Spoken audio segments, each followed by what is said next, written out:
Hello and welcome to my porch. My name is Roy. I am a home cook and amateur baker, and I am here on this channel typically sharing recipes that have helped me to lose over 125 pounds, whether those recipes are mine or someone else's. Now today I am out on the porch, so it's not a recipe, but it's also not a tag video or a no tag video. This is a collaboration that was started by Sandy over at Life with Sandy.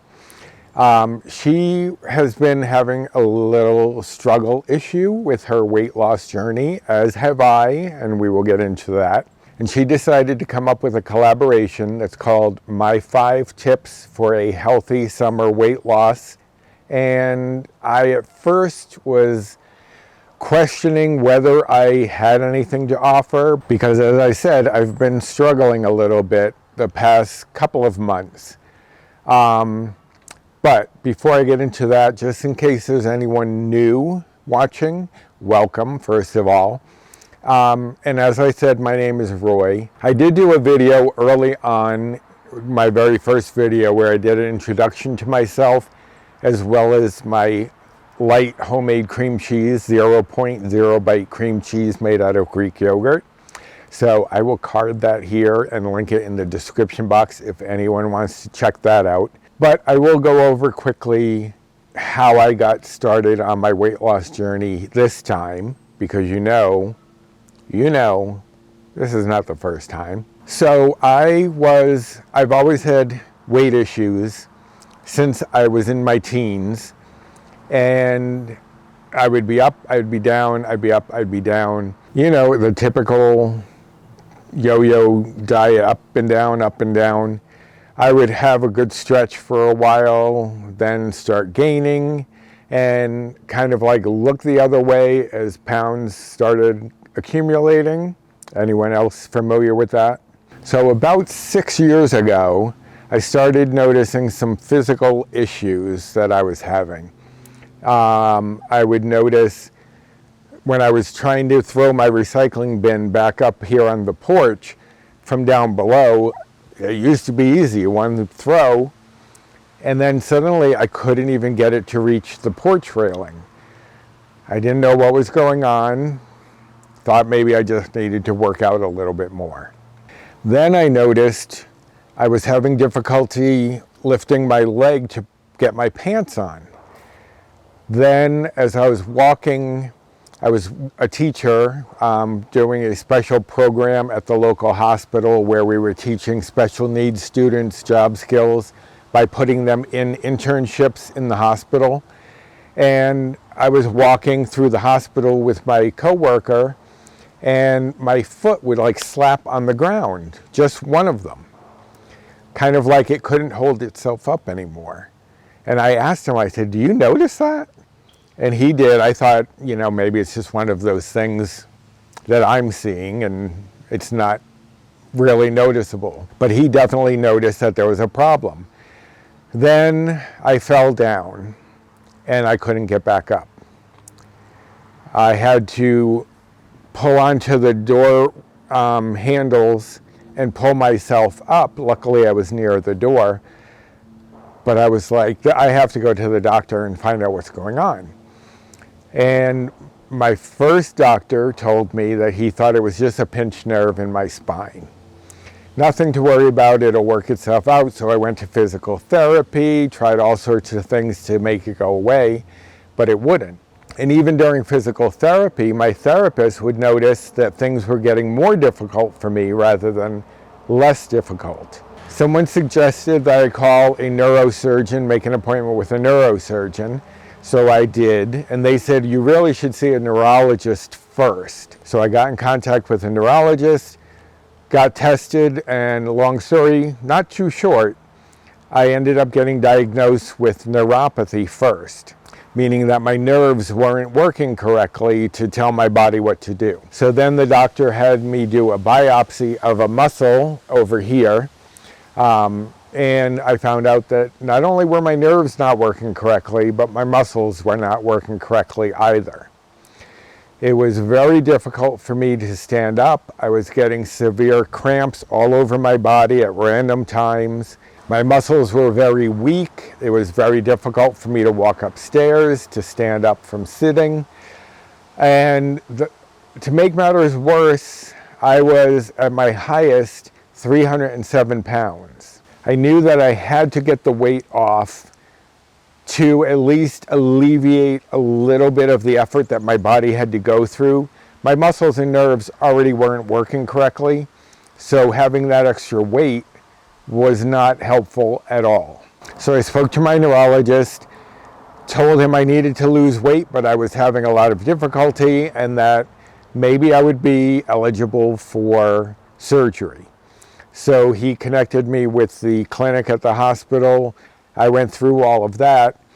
In the process of going through the classes, you have to take, I think it was 6 to 8 weeks of classes, getting to that point where they would say, okay, you're ready for surgery. They wanted you to start eating the way that you would eat after surgery, which was smaller bites, chew more thoroughly, and smaller portions.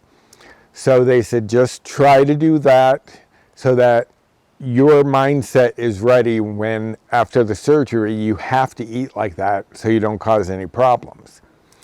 Well, just by doing that, I ended up losing too much weight to get the surgery. So I thought, okay, well, maybe I can keep going on my own as I have been.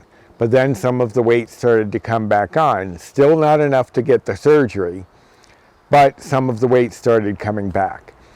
So in March of 2020, just before we were all locked down, I decided to join Weight Watchers. I went to one meeting before we all had to go virtual.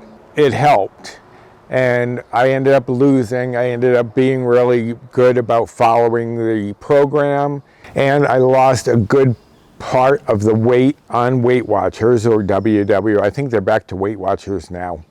I don't know, they keep changing. But I ended up switching over to the iTrack Bites app, which is now called Healthi, and I've done a few tutorials for that. If any of you are doing the Healthi app and have a few questions, I do have tutorials on my channel for that.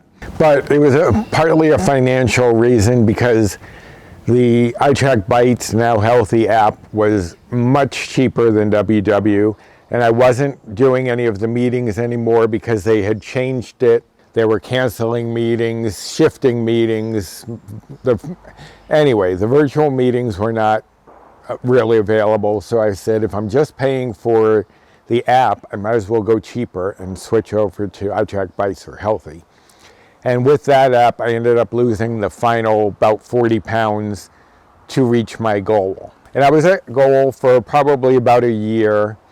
And then a few months ago, I've started getting into these binges, and it's not even what I'm eating, but how I'm eating. Because I could be eating low bite, low point foods, but it's just like I'm eating it and then I'm like, oh my God, that was so good, eating more. And oh, I need that texture, I need that taste, I need that flavor. I don't know exactly what changed. I don't know if my anxiety, because I do have difficulties with depression and anxiety, but I'm on an antidepressant. I haven't really had too much anxiety overall since I went to a hypnotist. And I went to the hypnotist, I forgot to mention, to lose weight. And that helped a little bit as well, but then not enough. But that did help me a lot with my anxiety.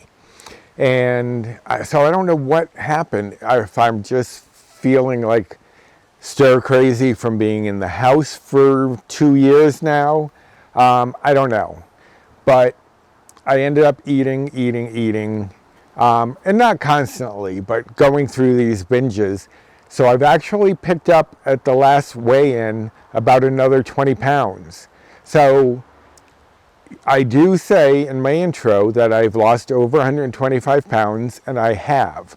I've just gained back about 20 that I am trying to get my mindset back on track. So that's why when Sandy came to me with this proposal, I was like, I'm kind of having an issue myself right now. What could I possibly offer? And she said, well, you do all sorts of recipes, you do substitutions, you could offer that kind of thing. So I thought, okay, maybe that could work, but let me see what I can come up with, because I need 5 tips, and I don't want to just give 5 different substitutions for different foods. I want to actually try to offer some help if I can. So I did do a little research, and I have my notes over here for my 5 tips for summertime weight loss. Now, some of it will be some substitutions. Some of it is just things that you can do pretty much only during the summer, at least if you're here in the Northeast like I am, or in another place where it gets cold and wintry. But hopefully some of what I've come up with will help you and maybe help myself at the same time.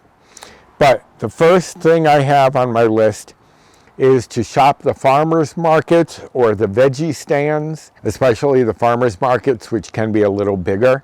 Not only you get fresh vegetables, and the fresher the food is from when it comes from the farm to your table, the fewer nutrients that are lost. So you're going to get more nutrient-rich foods by getting them directly from the farm stand or the veggie stand.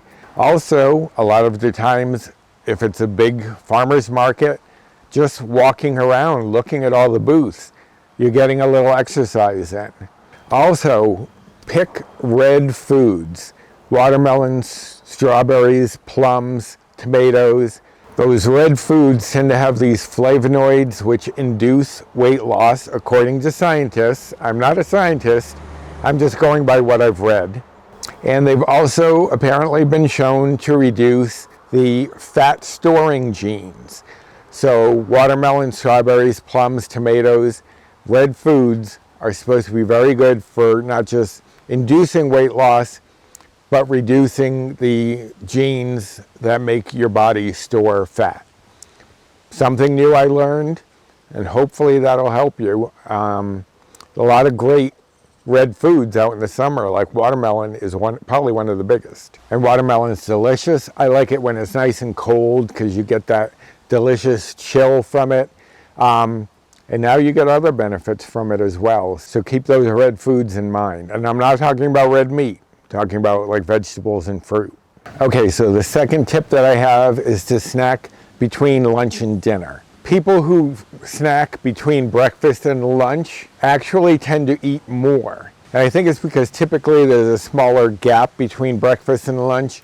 And once you start that snacking, it just keeps going throughout the day.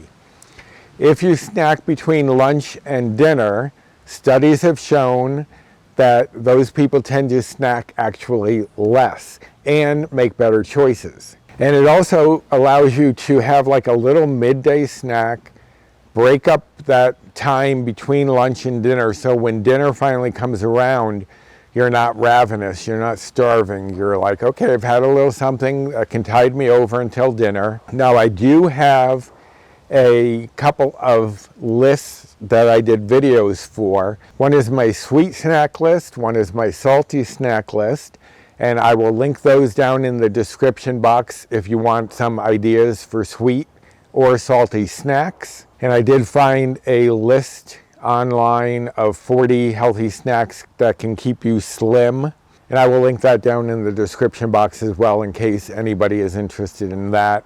It may have some information there that will help you or at least give you some ideas that you weren't thinking of originally.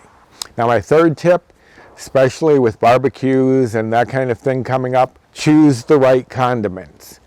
Ketchup and barbecue sauce are very popular at this time of year, but they're also very full of sugars and other things and not very low in calories. Now they have some great sugar-free options of those things nowadays. Used does a great ketchup, great barbecue sauces, a variety of barbecue sauces. And Heinz has their no sugar added, which is very good. So there are low-calorie options out there. So just look for those. Or you can switch over to mustard. Mustard is low-calorie. It is no bites or points, depending on the kind. I think Dijon eventually starts adding bites or points. But typically mustard is a great low-cal choice. Also sauerkraut or onions, like if for your hot dogs, great options. Sauerkraut will actually help with bacterial growth in your stomach, the good bacteria that you need. And mustard is said to rev up your metabolism, so there might be a double benefit to both of those. But just change up your condiments. Bring your own if you have to. If you're going somewhere to a barbecue, bring your own ketchup, bring your own barbecue sauce. Whatever you need to do to stay on track to help you lose weight. Now my fourth tip is to forget the dips or change them up. Dips are typically made with sour cream, very full of fat and calories. Other things that might be very heavy, cheeses, like that Mexican 7-layer dip often has a lot of cheese on it, and it's usually the full fat cheese. And also the chips that go along with it, very high in fat, very high in calories. So switch it up. Do raw vegetables and hummus. Hummus is very good for you, and it's very low in calories and bites and points. So that's a great option. If you're not a fan of hummus, what about some salsa, especially fresh salsa? Although Tostitos has quite a few salsas that are 0 bites, 0 points, up to a certain amount. So try some fresh salsa as a condiment even. Salsa on a hot dog is great. Salsa on a burger, delicious. So try some salsa. If you're not into salsa, what about guacamole? Now, I know many of you will say, but avocado's got too many bites or points. Actually, it's not too bad. First of all, avocados are full of good fats. I kept avoiding them early on because people kept saying how high in bites and points they were. But 2 ounces of an avocado is 3 Better Balance bites. I'm on the Healthi Better Balance plan, which is equivalent to the old WW Blue plan. And it's only 3 bites for 2 ounces, which is about half an avocado. So you can get quite a bit of avocado. Usually I'll have, like on a salad, just a quarter of an avocado for 2 bites. So if you make room for it in your daily intake, there's really no problem. It's much better than the alternatives. So don't ignore avocado, especially if you enjoy it. Avocado on toast is delicious with a little red onion and chopped tomato. So good. And very filling. And another thing I found out is that the unsaturated fats in an avocado apparently help to prevent the storage of belly fat. So another potential health benefit there by switching over to avocado. Then my fifth and final tip for you is bring your own food. If you're going to a party, if you're going to a barbecue, bring something that you can enjoy and not feel guilty about, so that you know you have an option there that is good for you, that you can indulge in, and that other people may enjoy as well. So some of those things that I have, instead of having the chips at the barbecue or party, bring some pretzels, mini pretzels. You can have 30 grams for 3 bites, 3 old Blue Points. And that's a fair amount of pretzels. So pretzels are a great alternative. Veggies, as I said, raw veggies, you know, if you want to have some carrots, celery, that kind of thing, that's a great alternative to the chips. You still get that satisfying crunch, but without all the negatives that come from eating those chips. Also, if you love coleslaw, you can have coleslaw. Just change out the mayonnaise for part light mayonnaise, part Greek yogurt, or you can do a vinegar-based slaw. Vinegar-based coleslaws, there are recipes all over the place, and vinegar, 0 bites, 0 points.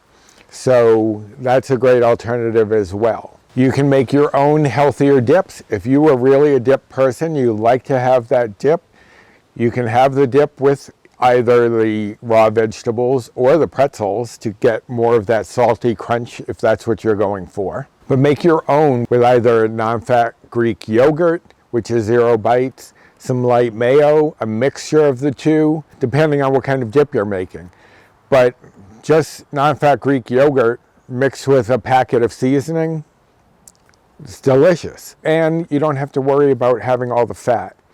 So bring your own dip, bring your own pretzels, bring your own veggies. Again, bring watermelon, bring fruit salad with some strawberries in there to get those red fruits in, or some berries and yogurt.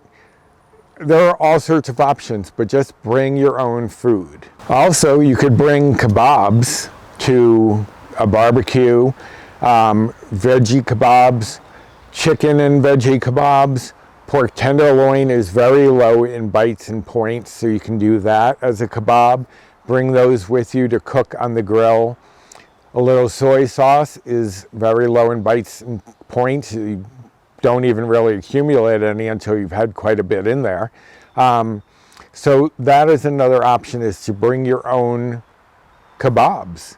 Either share them or just say, this is what I need to have here, so I brought this along. You have to do what's right for you. Speaking of bringing your own dishes, I did come up with a list of my dishes, my recipes that would probably go well at a barbecue, at a gathering, at a party. And I think I'll do these on my channel as a playlist. I'll add them all to a summer collab playlist so that they're easy to find. But some of the ones that I have here, my BLT macaroni salad. If you enjoy a macaroni salad, this is a great alternative. My blueberry cream cheese bars would be a great dessert. Apple crumble cake, chewy oatmeal cookies. That's been a big hit with a lot of people. I did do a video for Hungry Girls crock pot bacon cheeseburger chili, which is delicious. Chili is a great thing to bring to a barbecue or a party. My light and fudgy brownies, and I have an option there for making them into a s'mores, still keeping them very low bite and low point. My peanut butter and jam bars, my Mexican street corn, or my Mexican street corn rice. I did do earlier on a Mexican street corn rice that would be great to bring, or you can do the Mexican street corn. If you know they're going to be cooking corn there, having corn, you can just mix up the coating that goes on top, bring that with you. Also, speaking of that, you can bring, if you take the kernels off the cob of the corn, and I talk about this in the Mexican street corn video, it's something called esquites, which is like corn in a cup. It's basically the Mexican street corn, but in a cup version. But if you put it in a bowl, you can make it as a dip. That would be a great dip to have, and low bite, low point. My apple cranberry crumble. Apple cranberry is more of a fall thing, but you can take that recipe and instead use summer fruits, berries, peaches, plums, etc. My light and cakey baked donuts. Donuts are a great thing to bring to a party or a gathering. And my root beer barbecue sauce is 0 bites. You can have quite a bit for 0 bites. You could eat the entire recipe, if you really wanted to, for 2 bites. So that is a great alternative. Bring your own barbecue sauce that you made with root beer.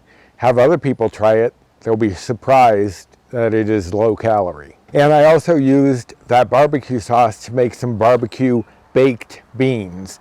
So check out those videos.